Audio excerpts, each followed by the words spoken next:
I used to think words were just words, fleeting, meaningless when spoken in anger. But sometimes, a single sentence can hit harder than a punch. A single moment can unravel everything you thought was real. Why don't you just disappear? Mia's voice cut through the dinner table silence like a blade. She wasn't screaming, wasn't throwing a tantrum like she used to when she was younger. No, this was different. Her voice was calm, precise, like she'd been waiting for the moment to say it. And then came the killing blow. "We'd be better off without you," Rachel said. At first, I thought I misheard. Maybe I was so shaken by Mia's words that my mind filled in the gaps. But no, Rachel's tone was measured, steady. She didn't say it in a fit of rage. She didn't throw her fork down dramatically. She just said it, like it was fact, like she'd already decided. I stared at her, waiting for her to take it back, to soften the blow, to do something, anything, to show she didn't mean it. But she just picked up her wine glass and took a slow sip, avoiding my eyes. The air in the room changed. You ever notice how silence isn't just the absence of sound? Sometimes, silence is heavy, pressing down on your chest, making it hard to breathe. That's what this silence felt like. I looked at Mia, 16 years old. My daughter, not by blood, but by choice. She was 12 when I married Rachel, already headstrong, already skeptical of me. I spent years, earning her trust. Late-night conversations about books, movie nights where she pretended not to enjoy my stupid dad jokes, helping her with homework when she struggled but was too proud to ask her mom for help. And now, for words had wiped all of that away. I could have fought back, could have demanded an explanation, could have reminded them of all the times I'd been there when Jordan, the man who contributed DNA but nothing else, had disappeared for years at a time. But I didn't. I didn't say a single word. I just stood up, my chair scraping against the wooden floor, and walked upstairs. The weight of their stairs followed me as I moved through the house. I wanted to turn back, to catch a flicker of regret in Rachel's expression, to see if Mia was shocked by what she'd said. But I didn't give them that satisfaction. I walked into our bedroom, grabbed my old duffel bag from the closet, and started packing. Not mindlessly, carefully. I wasn't storming out in a fit of rage, grabbing whatever I could and shoving it into a suitcase. No, I packed with purpose. A few shirts, enough clothes for a few days. My toothbrush, phone charger, passport, just in case. As I packed, I noticed something strange. My hands weren't shaking. I always thought that if my marriage ever came to this, I'd be a wreck, pleading, breaking down, trying to fix things. But I wasn't. I was calm, too calm. Downstairs, I could hear hushed voices. Mia's footsteps as she stormed off to her room. The clinking of dishes as Rachel cleared the table. But no one came upstairs. No one stopped me. The realization hit like a gut punch. They didn't care. They weren't expecting me to fight back. They weren't expecting me to stay. And for the first time in my life, I truly felt like an outsider in my own home. I zipped up my bag, slung it over my shoulder, and made my way downstairs. Rachel was leaning against the kitchen counter, arms crossed. Her expression was unreadable. Not angry, not regretful, just waiting. "So you're just leaving?" she asked. "You said you'd be better off," I replied, checking my pocket for my keys. "I'm respecting that." Her lips parted slightly like she was about to say something, but she stopped herself. Pride? Guilt? Or maybe she was just too damn stubborn to admit she didn't mean it. I walked to the front door, gripping the handle. Before I left, I turned to look at her one last time. "You know," I said quietly, "when Mia said those things before, it hurt. But hearing you agree, that broke something, Rachel." She blinked, just once. No sharp retort, no biting comment. Just silence. I opened the door and stepped out. The cold night air hit me like a slap, but I welcomed it. It felt more real than anything that had happened in the last hour. I got into my car and drove away without looking back. It wasn't until I pulled into Noah's driveway that it really hit me. This wasn't just a fight. This wasn't just a bad night. I might never go back. And the scariest part? I wasn't sure if I wanted to. Waking up in an unfamiliar bed wasn't the worst part. It was the silence. You ever notice how a house sounds different depending on who's in it? Even in sleep, a home is alive, soft breathing from the next room, the creak of someone shifting under the covers, the faint hum of the fridge, or the whisper of the heater kicking in. But Noah's guest room was silent. Not peaceful, not comforting, just empty. I stared at the ceiling, replaying last night's events over and over again in my head. Why don't you just disappear? We'd be better off without you. The words had settled into my chest like stones, pressing down with every breath. I thought maybe, in the light of day, it would hurt less. Maybe I'd wake up to a text from Rachel saying she didn't mean it. Maybe Mia would apologize. I turned over and grabbed my phone. 27 missed calls. Rachel, Mia, even Olivia, my sister. I exhaled slowly. I should have felt relieved, right? If they were calling, it meant something had changed. Maybe regret had set in. Maybe Rachel had realized what she'd said. Maybe Mia had seen my empty chair at the breakfast table and felt a twinge of guilt. Maybe, but something felt off. Rachel wasn't the kind of person who'd call 15 times unless something was wrong. Olivia wasn't the type to get involved unless she had to. A bad feeling crawled up my spine. I sat up and pulled on my jeans, still creased from yesterday. Noah was already in the kitchen when I stepped out, scrolling on his phone, a cup of coffee in his free hand. "You look like hell," he said without looking up. "Good morning to you too," I muttered, grabbing a mug. He finally glanced at me. "You check your phone yet?" "Yeah." I took a sip of coffee. 27 missed calls. Noah raised an eyebrow. "You call back?" I shook my head. He studied me for a moment, then turned his phone around and slid it across the counter. I stared at the screen. At first, I didn't process what I was looking at. It was a photo. A smiling man, sitting at a table in a restaurant, tagged at a location in Chicago. The caption was simple: "Reunited at last. Family is everything." And there, right next to him, was Mia, smiling, happy. The man sitting beside her was Jordan. I blinked, looked again. My stomach twisted. When was this taken? My voice came out low, steady. "Posted last night," Noah said, taking a sip of his coffee. "Looks like he's been back in town for a while." I stared at Mia's face in the picture. That hopeful smile, the kind she used to get when she thought something amazing was about to happen. When she got accepted to that summer program last year. When I taught her how to drive, and she finally nailed parallel parking. She was looking at Jordan that way, like he was the answer to everything. Like he hadn't abandoned her for years. I scrolled down, my hands tightening around the phone. The comments were filled with heart emojis. Friends saying things like, "So happy for you," and "finally together." They didn't know. They didn't know that Jordan had missed 6 birthdays. That he'd promised Mia a trip to the beach when she was 10 and never showed up. That the last time he'd come back into her life, he had stayed for 2 weeks before disappearing again. And Rachel, she let this happen. I opened my call log, hovered over Rachel's name. I should call. I should demand an explanation. But I didn't.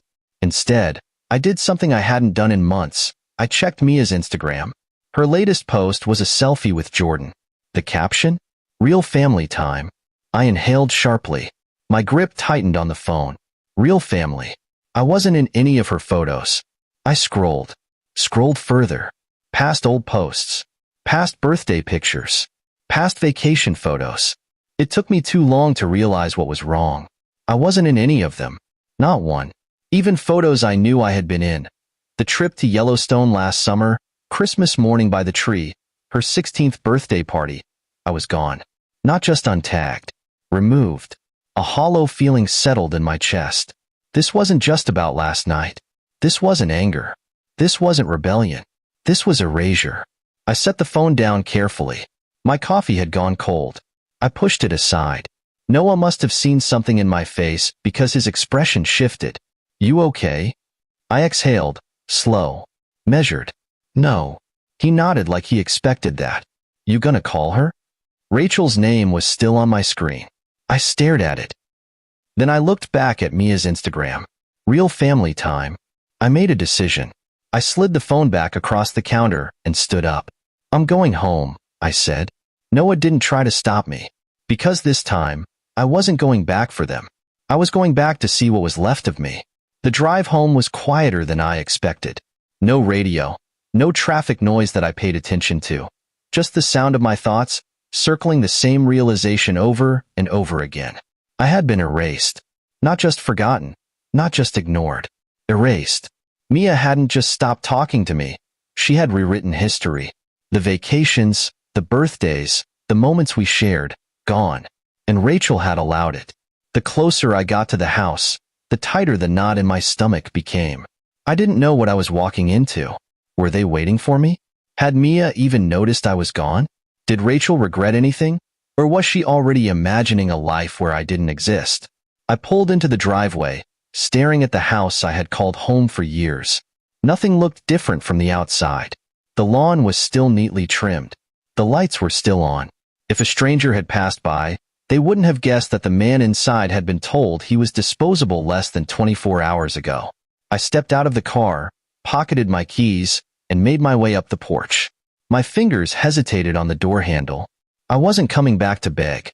I wasn't coming back to argue. I just needed to see, to confirm what I already knew deep down. When I stepped inside, I was met with silence. Not the comfortable, peaceful kind, but the heavy, unnatural kind. Like the house itself was waiting. And then I saw it. The wall of family photos in the living room. I had noticed the missing pictures before, but now, standing in front of them, it was even worse than I thought. It wasn't just a few missing frames. I had been deliberately cut out. One by one, the moments we had shared, altered. The Yellowstone trip? I had taken that photo, but now, a gap in the composition showed where I had once stood. Christmas morning? Mia had been sitting next to me, unwrapping the book she had begged for all year. But now the image looked wrong, like someone had been cropped out. I took a step back. My breathing was steady, but my hands clenched at my sides. This wasn't an accident. This was intentional. The floor above me creaked. A door softly clicked shut. Mia. I stayed still, listening. She had noticed I was here. For a moment, there was silence. Then, after a slight hesitation, her footsteps moved toward the stairs. I turned just in time to see her coming down, phone in hand, avoiding my eyes. She didn't greet me, didn't say anything, just walked past, heading toward the kitchen. "Morning," I said, my voice even. She paused, just for a second. Then, without looking at me, she muttered, "Morning." The tension in the air was thick. 3 years of building trust, of bonding, of being the one who was always there. And this is where we had ended up. "That's a lot of calls you made," I continued, keeping my tone neutral. Finally, she glanced at me. "Mom wanted me to." So it hadn't been her. Of course not. She shifted uncomfortably, fingers gripping her phone like it was a lifeline. "How long has this been going on?" I asked. She frowned. "What?" "The photos. The erasing. How long?" She looked at me now, fully. And there it was, the same defiance I had seen last night. But beneath it, I caught something else. Something smaller, something fragile. Guilt. "A while," she admitted. "Before last night?" She nodded. I let that sink in. So this wasn't just a reaction to our fight. This wasn't just a teenage outburst. She had been preparing for this. "Is this what you wanted?" I asked quietly. "To pretend I was never here?" She exhaled sharply, looking away. "It's not like that." "Then what's it like?" Her jaw tightened. "I don't know, okay? It felt easier." "Easier?" "Yeah," she snapped. "Easier than having to explain. Easier than." She cut herself off, shaking her head like she'd already said too much. I watched her carefully. "Explain what, Mia?" Her phone buzzed. She glanced down. I didn't have to ask who it was. "Jordan." "Of course." "Mia," I said slowly, "how long has he been talking to you?" She hesitated. That was all the confirmation I needed. I took a step closer. "Before last night? Before this week?" Another hesitation. "Months," she finally admitted. I closed my eyes briefly, letting the weight of that settle. Months. While I had been in this house, thinking everything was fine, he had been in her ear, feeding her his version of the truth. "Did Mom know?" She nodded. She didn't want to tell you. She thought it would just make things worse. Worse. Rachel had known.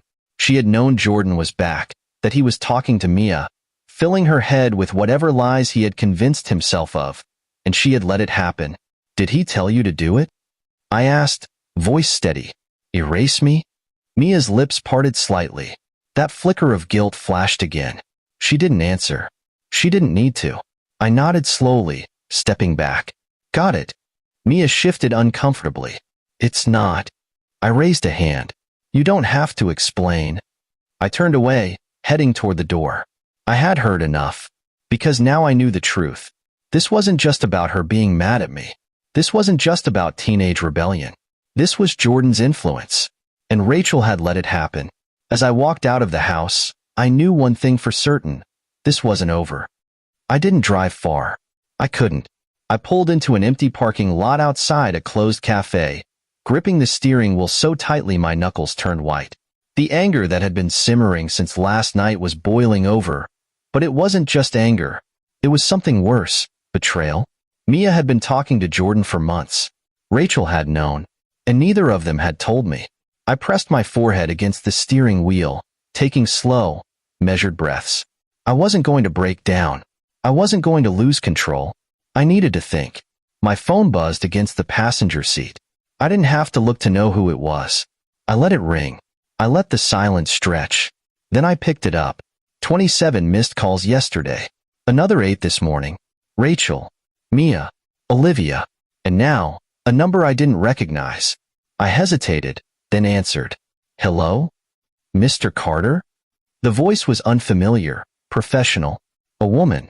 This is Mrs. Taylor, Mia's guidance counselor at Westbridge High. I hope I'm not catching you at a bad time. I sat up. No, it's fine. What's going on?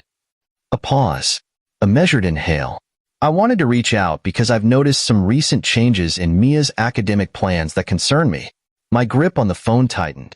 Changes? Yes. As of yesterday, she submitted withdrawal forms for all her advanced placement classes. She's also dropping French club and student council. I asked her why, and she said she's transferring schools next semester. I nearly dropped the phone. She what? Mrs. Taylor continued, her voice calm but laced with concern. She requested her transcripts be sent to 3 schools in Chicago. My stomach twisted. Jordan. Chicago. I ran a hand down my face. And you're just now telling me this? To be honest, I would have contacted you sooner, but her mother signed off on everything. I assumed it was a family decision. A bitter laugh escaped me. Yeah. No. Definitely not a family decision. Another pause. I see. Mr. Carter, I don't mean to overstep, but I've known Mia since freshman year. She's always been driven, ambitious. She had a clear college plan, and now, within a matter of days, she's giving it all up to follow someone to another city. That's not normal. No, it wasn't. It was textbook manipulation. I shut my eyes, inhaling deeply. She said anything else? Just that she's found a new opportunity, and that her father believes she's wasting her potential here. Her father. Not me. Not the man who had raised her. Not the man who had been at every school function, every late-night breakdown, every moment when she needed someone. Jordan had swooped in after years and already convinced her she needed to throw her future away for him. I forced my voice to stay level. Did she mention what kind of opportunity? A beat of hesitation. She said it was something in business. A startup. I clenched my jaw. Let me guess. Her father's startup? Yes. I laughed, but there was no humor in it. Just disbelief. Just rage bubbling beneath the surface. I knew exactly what was happening. Jordan had done this before. Not just to Mia, not just to Rachel, to others. Years ago, he had convinced Rachel to loan him $20,000 for a sure-thing business venture. She never saw a dime of it. When Mia was 13, Jordan had resurfaced, promising her the world, only to vanish 2 weeks later, right after getting another $5,000 out of Rachel. And now, he was back. I exhaled slowly, gripping my knee. Mrs. Taylor, I need to ask you something, and I need you to be honest. Do you think Mia is making these decisions because she truly believes in them, or do you think she's being manipulated? Another pause. Then, quietly, I think she's being manipulated. I closed my eyes. That was all I needed to hear. Thank you, I I said. I appreciate the call. If there's anything I can do, I'll handle it, I said. And I would. I hung up, staring out the windshield. Mia wasn't just pulling away from me. She was being ripped away. I knew Jordan. I knew his tricks. He was laying the groundwork for something bigger. Convincing her to erase me was just step one. The next step? Get her dependent on him. Get her financially tied to him. Make sure she feels like he's the only one who believes in her. I couldn't let that happen. I wouldn't. I took another breath, steadying myself. First things first. I needed to see Rachel. I turned the ignition, backed out of the parking lot, and headed home. When I pulled into the driveway, Rachel's car was already there. Good. I stepped out and walked up to the door, knocking sharply. A moment later, the door opened. Rachel stood there, arms crossed, eyes guarded. You're back. I pushed past her, stepping inside. Where's Mia? She's out, Rachel said, shutting the door. What's going on? I turned to face her. You tell me. Because I just got off the phone with Mrs. Taylor, and she says our daughter is dropping out of everything and transferring to Chicago. Rachel's expression faltered, just for a second. Then, her walls went back up. I was going to tell you, she said. When? My voice was sharp now. When she was already gone? Rachel sighed, rubbing her temple. Lucas, how long have you known? I interrupted. How long have you known he's been back? That he's been talking to her? That he's been filling her head with this garbage? Her lips pressed together. A few months. My stomach twisted. Months. I took a slow step closer. And you didn't think I deserved to know? Rachel lifted her chin. I thought I could handle it. You thought you could handle Jordan? I scoffed. The same man who stole from you? The same man who lied to Mia, abandoned her, disappeared for years at a time? You really thought he just wanted to be a father now? Rachel hesitated. I ran a hand down my face. Jesus, Rachel. I was scared, she snapped suddenly. All right? I was scared that if I pushed too hard, she'd cut me out, that she'd choose him. I inhaled sharply. So instead, you let her erase me. Silence. Rachel exhaled, looking away. I didn't know what to do. I nodded slowly. Well, now you don't have a choice. Rachel blinked. What do you mean? I pulled out my phone. I'm stopping this. Now. Rachel's face paled. What are you going to do? I met her eyes. I'm going to make sure he never gets the chance to do this to her, or anyone again. Rachel stood in front of me, arms crossed, lips pressed into a tight line. I could see the tension in her shoulders, the way her fingers twitched at her sides. But I didn't care. I wasn't here to argue. I was here to end this. You can't just stop Jordan, Rachel said, voice sharp. He's already gotten into Mia's head. If you push too hard, you'll just make her run to him faster. She's already running, I shot back. Or did you miss the part where she's transferring schools? Where she's about to hand him her entire college fund? Rachel flinched. I didn't. Didn't what? I demanded. Didn't think it would go this far? Didn't think he'd do it again? I let out a bitter laugh. You should have known better. We both should have. Her jaw tightened. You think I don't feel guilty? I think you're more worried about keeping Mia's trust than keeping her safe. That one landed. Her face crumpled for half a second before she masked it. I exhaled, running a hand down my face. Look, I don't have time for this. You want to keep pretending like Jordan's not dangerous? Fine. But I'm not standing by and letting him do to Mia what he's done to you. What he's done to God knows how many other people. Rachel stared at me, something flickering behind her eyes. What do you mean? I pulled out my phone and scrolled to the folder I had created years ago, the one I had hoped I'd never need again. Then I turned the screen toward her. Rachel's breath hitched. There it was. The evidence. Jordan's history of scams. The fake business ventures, the stolen money, the victims who had tried and failed to get justice. This isn't just about Mia, I said. This is his pattern.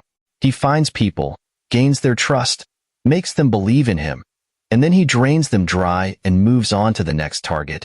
Rachel's face paled as she scrolled through the files. Where did you get all this? I've been keeping track since the last time he showed up, I admitted. I had a feeling he'd come back one day. Rachel swallowed. And Mia is his next investment, I finished. Unless we stop him. Rachel stared at the phone, her hands tightening around it. For the first time, I saw real fear in her eyes. You have a plan, she finally said. I do. She hesitated. What is it? I exhaled. We take him down. Legally. Publicly. We expose him. Rachel's expression darkened. How? I glanced at my phone. With a little help. I scrolled through my contacts and called Olivia. She picked up on the second ring. Lucas. I need a favor. A pause. Is this about Mia? Yes. And Jordan. Silence. Then, what do you need? I looked at Rachel. Connections. Someone who can help us take him down for good. Olivia didn't even hesitate. I know someone at the Securities and Exchange Commission. Jordan's running a fraud scheme. If he's soliciting investments under false pretenses, they can investigate. My grip on the phone tightened. That's exactly what he's doing. He's trying to get Mia and her friend's parents to invest in his startup. Olivia cursed under her breath.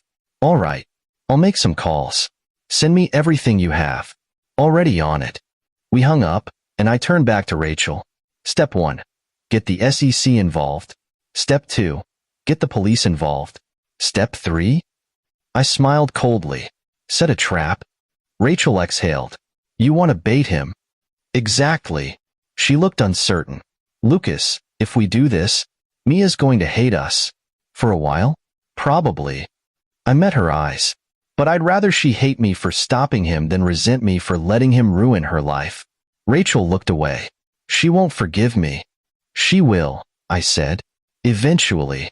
Rachel exhaled. And if this doesn't work? I shrugged. Then at least I'll know I did everything I could. Rachel hesitated, then nodded. What's the plan? I pulled up Jordan's latest text from the family group chat. Big announcement at dinner tomorrow night. Can't wait to share the news. I smirked. We're going to crash his party. The next evening, I sat outside the restaurant, watching the guests arrive. Rachel sat beside me, twisting a napkin in her hands. She looked nervous. Good. She should be. Are you sure this will work? She asked. It's already working, I said, nodding toward a black sedan parked nearby. Inside? Federal agents. And inside the restaurant? 3 parents wearing hidden microphones. Jordan was about to sell them on his fake company, and we were about to catch him in the act. Rachel exhaled. Mia's inside. I know. She's going to be furious. I know. She looked at me. You still want to do this? I turned to her. Would you rather let her sign over her college fund to a con artist? Rachel didn't answer. I opened the car door. Let's go. Inside, the restaurant was buzzing with conversation. Jordan sat at the head of a long table, exuding confidence, smiling at Mia like she was his prized possession. I wanted to break his nose. Instead, I walked forward. Jordan's smile faltered when he saw me. Lucas, he said, feigning surprise. Didn't expect to see you here. I smirked. I figured if you were having a family dinner, I should be invited. Mia's face darkened. Dad, what are you doing here? I ignored her, turning to Jordan. So, tell me about this business opportunity. I hear it's a once-in-a-lifetime investment. Jordan's smile didn't waver, but I saw the flicker of hesitation. That's right, he said smoothly. I'm giving my family and close friends the chance of a lifetime. I nodded. And all you need is a few $100,000 from the people you love? His eyes sharpened. Lucas, I don't think this is the time or place. I smirked. Actually, it's the perfect time. I turned toward the doorway. Because there are some people who'd like to join us. On cue, the agents entered. Jordan's face drained of color. The agents walked straight toward him. Jordan Williams? Jordan stood quickly. There must be some mistake. There's no mistake, one agent said, holding up a folder. We have evidence of securities fraud, wire fraud, and investment fraud. You're under arrest. Mia gasped. Jordan turned to her. Sweetheart, I don't know what's happening. This is just a misunderstanding. Mia looked at me, wide-eyed. And for the first time in months, I saw doubt in her face. Dad, she whispered. I met her gaze. I told you, kid. Real family protects you. And as Jordan was cuffed and dragged away, I saw the moment Mia realized. I had never been the villain in this story. The restaurant was silent. The kind of silence that comes after a disaster, after the dust has settled but no one knows what to say. Jordan was gone. The federal agents had led him out in handcuffs, their voices calm, professional, as they read him his rights. A few guests had gasped, others had frozen in place, not sure whether to pretend they hadn't just witnessed a takedown or to start whispering about it immediately. But the only reaction I cared about was Mia's. She stood there, unmoving, staring at the door Jordan had just been dragged through. Her shoulders were tense, her hands clenched into fists at her sides.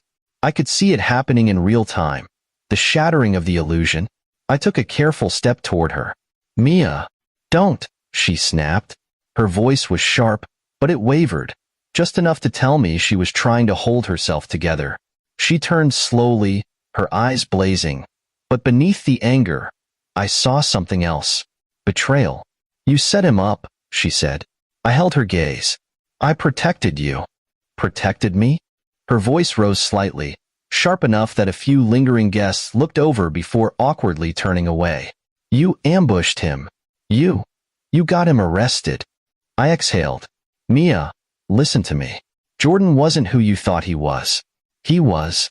I know who he is, she shouted, her face red now. He's my father. I flinched. I didn't mean to, but it hit harder than I expected. Not because she still saw him that way, but because she said it like I wasn't. Rachel placed a hand on Mia's arm, her voice soothing. Sweetheart, he was scamming you. He was scamming all of us. Mia yanked her arm away. You both lied to me. You humiliated him in front of everyone. Do you have any idea how that felt? Rachel's face fell. Mia, I hate you. The words cut through the room like a whip. Rachel froze. I swallowed hard. Mia's chest was rising and falling fast, her breaths uneven, tears brimming in her eyes. But she wasn't done. I trusted you, she said, voice breaking. I thought. She shook her head violently. You didn't have to do this. You didn't have to ruin everything. Rachel tried again. Mia, we were trying to keep you safe. Mia let out a sharp, bitter laugh. Right. Safe. She turned her glare on me. You never wanted me to have a relationship with him. You just waited for an excuse to get rid of him. My jaw clenched. That's not true. Isn't it? She challenged. You were jealous. You couldn't stand that he came back, that I wanted to be with him. I exhaled slowly, pushing down the frustration, the exhaustion, the sheer helplessness of trying to reach her through the anger. You know what hurts the most? She continued, voice trembling. I thought you were different. I thought you actually. She cut herself off, pressing her lips together, shaking her head. I stepped closer. Mia, I love you. Her breath hitched, just barely. No, you don't. You just want to control me. That one hurt. That one hurt like hell. Because I had spent 16 years proving to her that I wasn't Jordan. That I wouldn't leave, that I wouldn't hurt her, that I wouldn't lie. And now, in her eyes, I was the villain. I nodded slowly. Okay, I said, voice steady. If that's what you believe, then I won't try to convince you otherwise. Mia blinked, caught off guard. But let me ask you one thing, I continued. If he was innocent, why did he run? She opened her mouth, then closed it. I stepped closer. If he was telling the truth, if he really loved you, why did he ask you to cut me out of your life? Why did he ask you to lie to your mom? Why did he need your money? She shook her head. He was trying to help me. By stealing your college fund? I asked gently. Mia's breathing was shaky now. I could see it, the cracks forming, the battle inside her as her heart and her brain fought to make sense of what had just happened. He said it was an investment, she whispered. I softened my voice. It wasn't. It was a scam. And you weren't the only one he was trying to fool. Tears spilled over, and she angrily wiped them away. I knew better than to push her, so I let her stand there, arms wrapped around herself, the truth sinking in, breaking apart everything she had convinced herself to believe. Rachel reached for her again, but Mia stepped back. I need I need to go.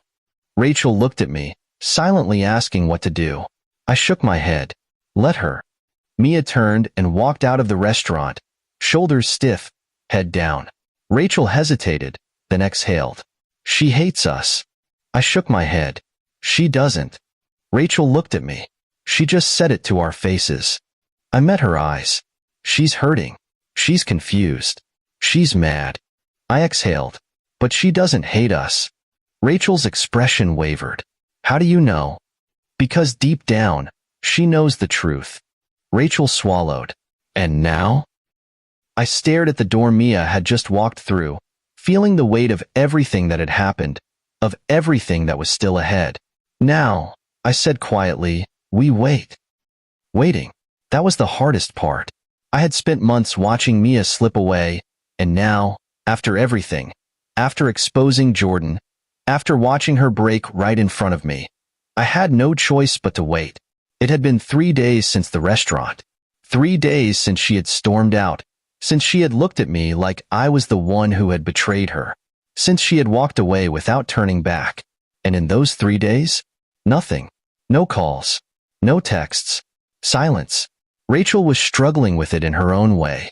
She had spent the first day pacing, picking up her phone every 5 minutes like she expected Mia to magically change her mind and come home. By the second day, she had gone quiet, the exhaustion settling in her bones. By the third, she looked like she had aged 5 years. I didn't tell her, but I had barely slept. I told myself it was because I was waiting for Mia to reach out, but the truth? The truth was, I was terrified she wouldn't. What if we had pushed too hard? What if we had done the right thing but lost her in the process? What if, after everything, Jordan still won? The thought alone made me sick. So when my phone finally buzzed on the morning of the 4th day, I nearly knocked my coffee over trying to grab it. Mia. A text. Just one sentence. Can we talk? I stared at the screen for a long moment, my heart hammering. Then I typed back, of course. Where? A few seconds passed. Then, ice cream place? I exhaled. 3 years. That's how long we had been going to that little ice cream shop. It had started as a tradition after her dance classes, a way to bribe her into talking to me when she was younger. Over time, it became our thing. And now? She was reaching out. I grabbed my keys. The shop was nearly empty when I got there. It was late afternoon, too early for the usual evening crowd, but I had a feeling Mia had picked it for that reason. She was already there, sitting in the corner booth, hands wrapped around a small cup of mint chocolate chip, the same flavor she had always gotten. But she looked different. Not angry, not defiant, just tired. I walked over slowly, sliding into the seat across from her. She didn't look up at first, just kept her gaze on her ice cream, poking at it with her spoon. Finally, she exhaled. I don't know how to start. Then don't, I said gently. Just say whatever's on your mind. She hesitated. Then, quietly, I feel stupid. That took me off guard. Why? Her fingers tightened around the cup. Because I should have known. I should have seen it. But she swallowed. I wanted it to be real so bad that I ignored everything. I let her sit in that silence for a moment. Then I said, that doesn't make you stupid, Mia. That makes you human. Her eyes flicked up to mine, searching. You're not mad? I was never mad at you, I said softly. Frustrated? Sure. Scared? Definitely. But never mad. Her lips parted slightly, like she hadn't expected that. I leaned forward. Mia, you were lied to. Manipulated. That's not on you. That's on him. Her jaw clenched and I saw it again. That flicker of anger, but this time, it wasn't directed at me. Why did he do it?